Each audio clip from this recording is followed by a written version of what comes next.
ফালাকাটা ব্লকে নবজাত শিশুর খাদ্যথলি পেটের বাইরে, হতাশায় পরিবার। ফালাকাটা ব্লকের যোগেন্দ্রপুর চান্দামারি এলাকায় এক দরিদ্র পরিবারের নবজাত শিশুর জন্মে প্রথমে আনন্দ উল্লাসের জোয়ার এসেছিল, কিন্তু সেই আনন্দ শিশুটিকে দেখার আগে পর্যন্তই সীমাবদ্ধ ছিল। শিশুকে দেখা মাত্রই পরিবারের প্রত্যেক সদস্যের জীবনে নেমে আসে গভীর শোকের ছায়া। পরিস্থিতি এতটাই ভয়াবহ যে পরিবারের কেউ স্বাভাবিকভাবে চলাফেরা করতে পারছেন না, হাসি মুখে কারো কাছে শিশুর জন্মের কথা জানাতেও পারছেন না। পরিবারে কেউ কখনো কল্পনাও করেননি যে একটি নিষ্পাপ শিশুর জন্মের পর থেকেই শুরু হবে তার জীবন মরণের লড়াই। জন্মগত গুরুতর শারীরিক জটিলতার কারণে শিশুটির খাদ্যথলি পেটের বাইরে রয়েছে। এই মর্মান্তিক ঘটনা নিয়ে পরিবারের পক্ষ থেকে সাংবাদিকের কাছে কি জানানো হলো শুনবো।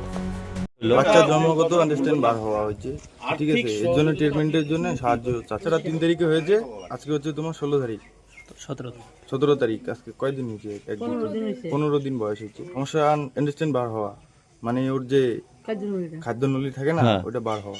দেখি ওর জন্মের থেকে তো ডাক্তাররা কি বলছে? ডাক্তাররা বলছে যে ওর কোনো ট্রিটমেন্ট নেই, ওকে বাঁচানো যাবে না, ঠিক আছে। তবুও আমি চেষ্টা করতেছি, বাবা তো দেখতেছি এরকম, আমার তো একদম ভালো লাগতেছে না, ওর জন্য চেষ্টা করতেছি যদি কোনো ট্রিটমেন্ট পাওয়া যায়। আমরা শিশুটির জন্মদাতা পিতার মুখে গোটা ঘটনার কথা শোনার পরই সামনে আসে মানবিক সহানুভূতির এক উজ্জ্বল দৃষ্টান্ত। এই অসহায় পরিবারের পাশে দাঁড়ালেন আলিপুরদুয়ার জেলার তৃণমূল কংগ্রেসের সম্পাদক শুভব্রত দে। তিনি নিজে শিশুটির বাড়িতে গিয়ে পরিবারের সঙ্গে কথা বলেন এবং পরিস্থিতির গুরুত্ব বুঝে নিজের গাড়িতে করে দ্রুত শিশুটিকে ফালাকাটা সুপার স্পেশালিটি হসপিটালে নিয়ে আসেন। সেখানে চিকিৎসকদের প্রাথমিক পরীক্ষার পর জানানো হয় শিশুটির জীবন রক্ষার জন্য উন্নত চিকিৎসা অত্যন্ত জরুরি।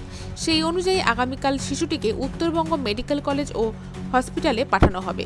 শিশুটির সম্পূর্ণ চিকিৎসার জন্য প্রয়োজনীয় সমস্ত খরচ নিজ দায়িত্বে বহনের প্রতিশ্রুতি দিয়েছেন শুভব্রত দেব।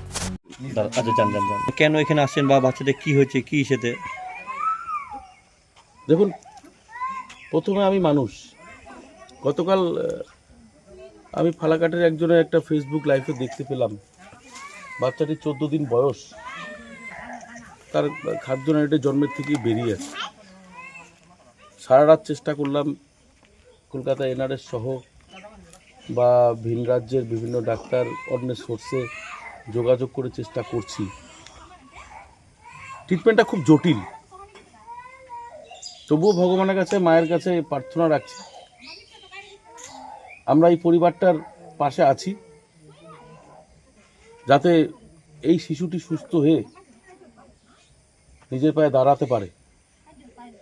ভগবানের কাছে আশীর্বাদ চাইছি এবং আজকে আমি নিয়ে যাচ্ছি ফালাকাটা হসপিটালে অ্যাডমিট করাবো এবং সঙ্গে সঙ্গে রেফার করিয়ে প্রথমে মেডিকেল কলেজ, সেখানে না হলে এনআরএসে ট্রিটমেন্টের জন্য আমরা পাঠাবো। পরিবারটি খুবই গরিব ও একটু গাড়ি চালিয়ে সংসার প্রতিপালন করে, আর্থিক দিক দিয়ে দুর্বল। মূল কথা, ও ট্রিটমেন্টের সমস্ত দায় দায়িত্ব আমি নিজের কাঁধে নিলাম। বিনা ট্রিটমেন্টে এই শিশুটির আমি কিচ্ছু হতে দেব না, এই অঙ্গীকারটা আমি করলাম। যত দূর পর্যন্ত আমার যেতে হয় এই শিশুটির জন্য আমি যাব, এটাই আমার অঙ্গীকার। আমি একজন মানুষ, ঠিক আছে।